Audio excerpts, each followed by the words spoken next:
Namaskar, friends. I am Dr. Sumit Roy. Today we are going to speak on Kena Upanishad. Kena Upanishad is one among the Mukhya Upanishad, and it is a principal Upanishad. It has total 34 slokas, and it is being associated with the Samaveda. Now, Upanishads are very profound sacred literature, and it gives us so much of elements with respect to the Atman and the Brahman, and particularly we have 11 Upanishads, which are principal Upanishads. As such, we have almost close to 200 Upanishads. In certain texts, it is considered as 108. But these 11 Upanishads are the principal Upanishads we are going to deal with. So this is a small video on the Kena Upanishad, where we are going to deal with one of the allegory or a fable, and we are going to understand what exactly drives us to understand with respect to the Brahman or the consciousness. Now, if you get into the cognitive science, especially the cognitive neuroscience, there's a lot of research going on that ultimately what is a philosophy of mind and what is the theory of mind. And especially from the neuroscience perspective, how does the brain makes the mind? And ultimately, science is pushing a lot to understand that just 1.5 kilogram of brain, which is a mass, and how it is able to create something which is abstract. But whenever I read cognitive science and neurophilosophy, and especially the neuroscience, of course, it is dealing with the neurons and the neural network. And today, of course, we are talking about the artificial intelligence. But definitely, Upanishads goes beyond, and they're trying to really make us understand. I think one of the first shloka of the Kena Upanishad is keneshitam pratati pristam mana kena prana pratamaha praiti ukti keneshitam vachamamam vadanti chakshushrustam kaivoda vanakti. Now, it is by whom that the prana got activated. Who is behind the eyes that makes the eyes to see? Who is behind the ears that makes the ears to hear? So you'll understand that our eyes and ears and nose and all our indriyas are basically the faculty through which we are able to absorb the external world and make it internal. The word Kena basically is trying to understand by whom. So it is asking a question. Now, ultimately, neuroscience is also asking question is that how does the brain makes mind? And today we are grappling with that. How does brain makes mind with respect to the hard problem of consciousness? And so it is by whom? So is our brain the quantum station where it is able to receive and also transmit information? And many of the things, if you understand, especially from the Upanishads, they are very abstract. And in each of these slokas, we have so much of a profound understanding. Now, since this is a very short video, we will not go by slokas to slokas, but definitely we can have a separate video where we take maybe some of the essential maybe few select shlokas and we delve into it. But this particular video, I'm going to really talk about one of the allegory, which is so fantastic. So it happened that, of course, there's a fight between the Asuras and the Devas. And the Devas, once it was found that they have owned the victory. And once they have owned the victory, they have a lot of pride in them with respect to what actually they have achieved, because they are considering it that it is themselves that they have actually done it.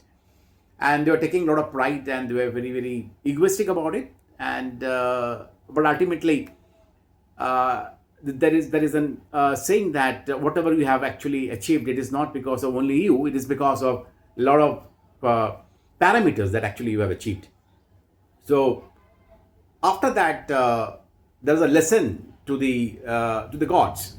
So a mysterious creature called Yaksha comes, and that particular being is a supreme being, and it is the Brahman, but it comes in a very disguised form.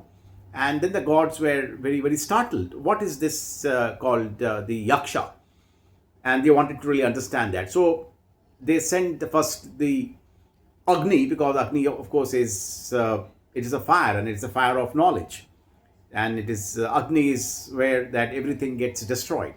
And Agni, of course, agrees, and he goes to meet that particular mystical being. And of course, there was a conversation. So it was the Supreme Being who asks the Agni that, who are you? And Agni says that, yes, I'm Agni, I'm fire, and I can just devour everything. And if so be it, then of course the Supreme Being gives Agni a blade of grass, and it was said to Agni that you just burn it. And Agni, with all its might and power and all its force, applies that, but he couldn't do anything. And the blade of grass remains as it was there. So we understand that that such a powerful entity called fire couldn't fire up the blade of grass. So there is a metaphysics here. So what we call power is actually is being powered by something. So there's an understanding to be decoded here. So he returns and he tells the gods that, yes, I don't know exactly what it is. Then of course the next powerful entity, that is Vayu, was sent. And once Vayu was sent, it was asked to Vayu that, who are you? I am Vayu. I am the blower. I can blow up anything. So then the Supreme Being said that, yes, this is a blade of grass, just blow it.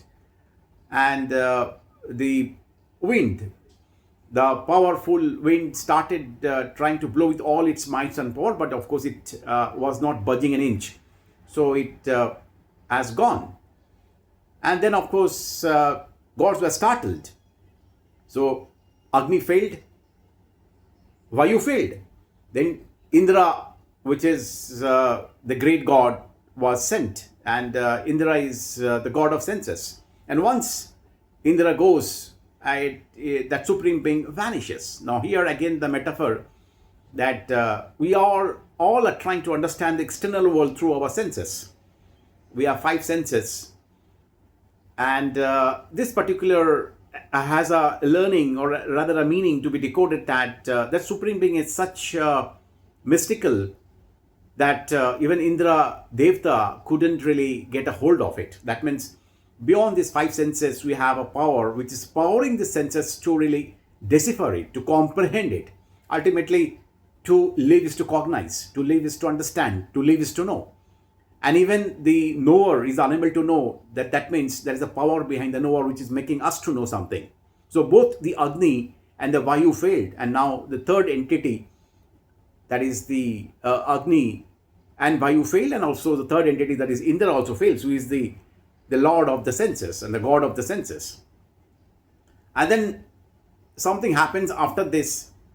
A Uma, Himavati, appears. And then Indra asks that, who is this Supreme Being that got vanished? And then of course Uma Himavati replies that that is none other than the Brahman. So you really understand that the powerful Supreme Being is talking about something which is greater and which is powering all our senses, and it is powering our eyes, and it is powering all our ears and smell and everything. And without that, we are unable to know it. So it is a beautiful allegory which makes us to humble, because we generally take it for granted that, yes, I have achieved it because it is because of my power, it is because of my skill. Yes, definitely, we put a lot of hard work. But ultimately, at the end of the day, we are able to achieve something because of blessings. It's because of certain kind of a higher power that is guiding us. If you get back into the Bhagavad Gita, one of the slokas says that karmanye bhadikaraste ma phaleshu kadachana ma karma phala heturbhur mate sango astu akarmani. That is, it is talking about that keep doing your work and don't get attached to the outcome. And in the second line, he talks about that don't take any credit for the outcome if you get, and don't get attached to in non-doing something. Now here, if you talk about the Bhagavad Gita and Kena Upanishad has a understanding with respect to a kind of a relationship, that don't think or don't get haughty that, yes, I have done it, that it is me that I have done it. So there is a powerful being that is making us do it, and that is a blessing we are talking about. So this is allegorical, and Kena Upanishad is actually very, very question type. It is asking by whom.